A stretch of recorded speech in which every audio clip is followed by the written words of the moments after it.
The strange thing about collapsing empires is that they rarely look like they're collapsing. The offices stay beautiful, the suits stay expensive, the family still smiles at dinner, and somewhere inside all of it, there is usually one person carrying a truth so heavy they no longer know whether exposing it will save the company or destroy the family. Tonight's story begins with a man sitting alone in a car outside a London mansion, holding documents that could erase 40 years of legacy. He had a folder on the passenger seat. Inside it, numbers. Not the numbers the family had been told, the real numbers. The ones that told a different story entirely. Gerald Ossie had been carrying those numbers for 14 months. He had written reports. He had escalated. He had lain awake at night, searching for the words that would make someone, anyone, in that family actually hear him. And now, sitting in that car, he asked himself the question every person asks when they're about to do the right thing at enormous personal cost. Does the truth still matter when the damage is already done? Before we continue, if stories about power, silence, family, and the hidden truths behind success fascinate you, subscribe now to the Unspoken chapter. Because the stories people avoid talking about are usually the ones that explain everything. And trust me, this story only gets heavier from here. The Harrington name meant something in London. For nearly 4 decades, it meant something. Not inherited wealth, not the kind that arrives without effort and stays without maintenance. Maxwell Harrington built his name from nothing. The son of a Jamaican carpenter and a Brixton nurse. He studied. He worked on construction sites before he managed them. He bought one building, a crumbling Victorian terrace in Peckham that no one else wanted, restored it, then bought another and another. By the time his hair went silver, Harrington Estate Group operated across London, Manchester, Atlanta, and Toronto. 200 staff, a portfolio worth extraordinary sums, on paper. A name that opened doors in rooms that had not always been open to men who looked like Maxwell Harrington.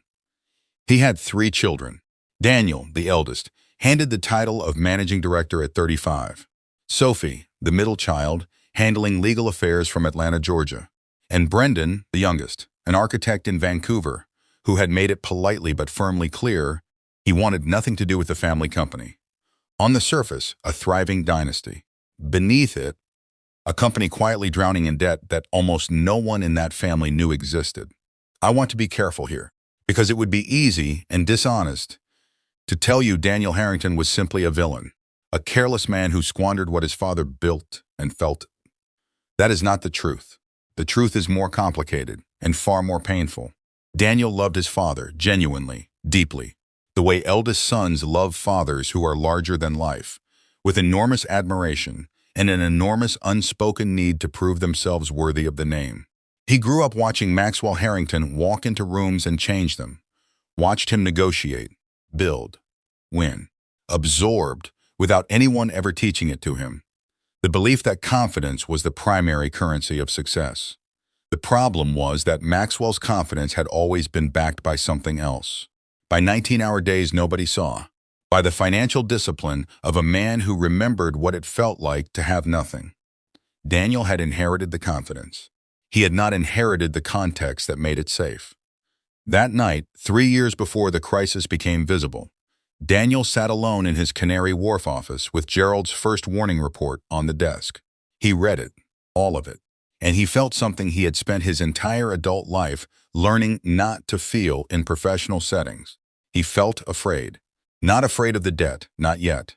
Afraid of what admitting the debt would mean. Afraid of sitting across from his father, the man who built all of this, and saying, "I have been moving fast and calling it vision. I have been avoiding the hard conversations and calling it leadership. I need help." He closed the report, filed it, told himself the next deal would turn the tide, told himself he had time. He approved the Toronto project. He signed the Atlanta partnership over Sophie's objections. He refinanced properties his father had spent his life building free and clear. And with every decision, the gap between the company's appearance and its reality grew wider, while the gap between Daniel and the truth grew deeper. By the time Gerald submitted the full report, Harrington Estate Group owed money to 3 separate lenders. Contractors in Manchester were threatening legal action. Cash reserves were at their lowest point in 37 years. And Daniel was in New York, at an industry dinner, posting photographs of a view from the 48th floor. Not because he didn't care, but because by then, the performance had become the only language he knew how to speak. And stopping it, even for one honest evening, would have required him to become someone he had never been taught to be. A man willing to be seen failing before he had figured out how to fix it. Sophie Harrington had been the sharpest person in every room she entered for as long as she could remember. She had learned early that this was not always an advantage. 11 years as a corporate attorney, mergers and acquisitions. A mind that caught inconsistencies the way other people catch cold, automatically, without effort, without the ability to unsee what had already been seen. For 8 years inside Harrington Estate Group, she had been using that mind in a role that was never quite large enough to hold it. She was consulted. She was praised. She was thanked warmly in meetings, and then watched the decisions get made without her, year after year after year. Nobody in that family understood what that cost her. The particular exhaustion of a woman who spends years being right and being managed. When she finally called Gerald Ossie directly, no intermediaries, he said nothing for 30 seconds. Then he spoke, and once he started, he did not stop. Because the truth, when it has been held too long, does not come out carefully.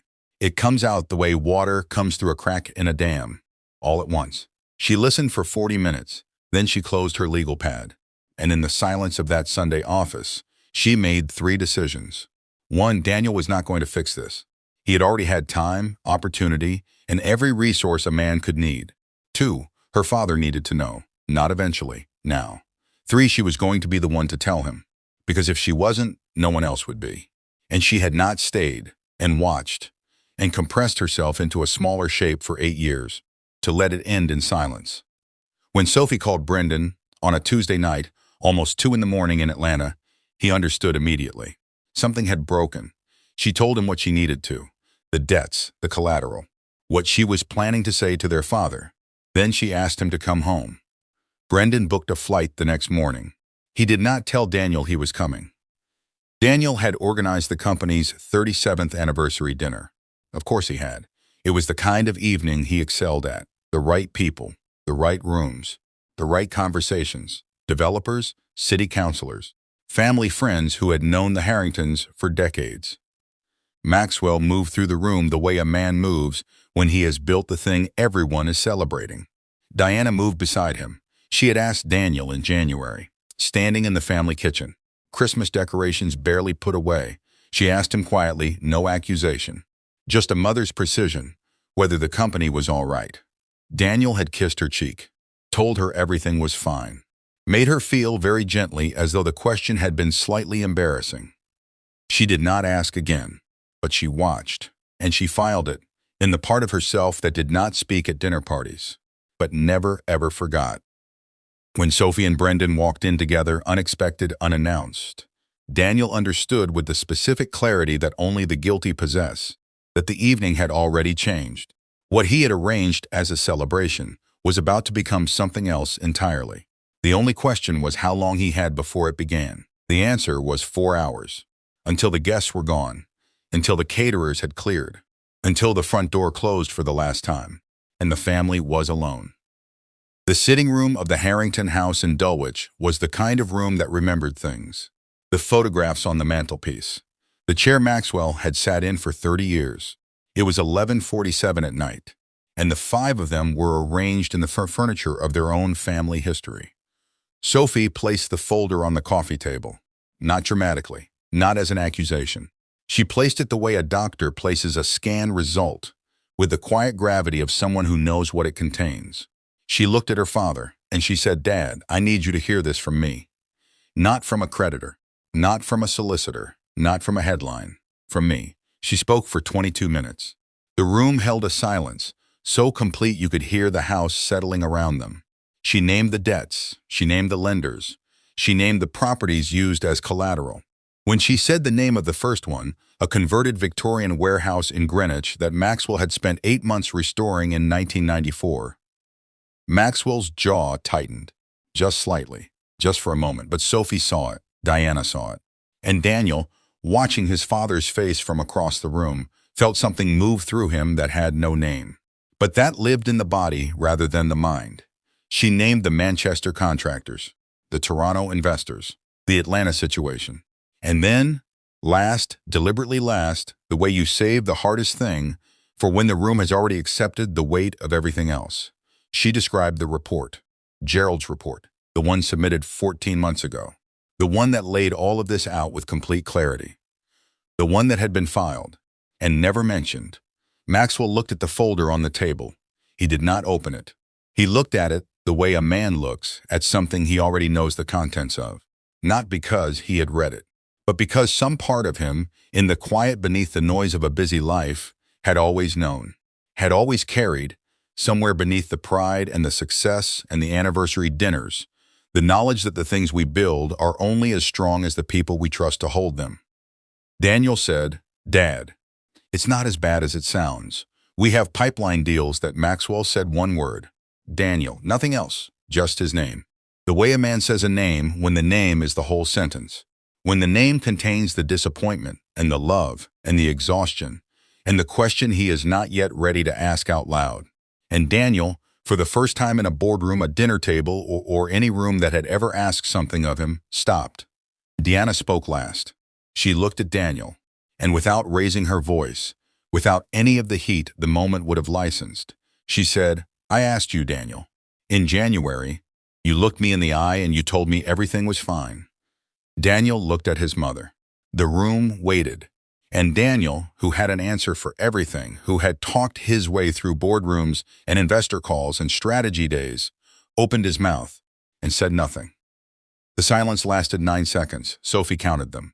They were the most honest 9 seconds Daniel Harrington had ever spent in that house. The restructuring of Harrington Estate Group began quietly. No press releases, no public statements. Just Maxwell picking up the phone to Gerald Ossie at 7 in the morning and asking him to walk through every number. Gerald did. Maxwell thanked him by name, specifically deliberately, for staying, for carrying what he had been carrying for 14 months without walking away.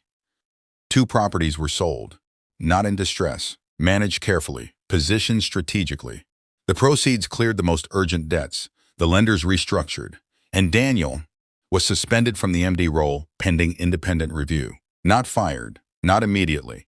Because what Daniel had done was born of arrogance and avoidance, not malice.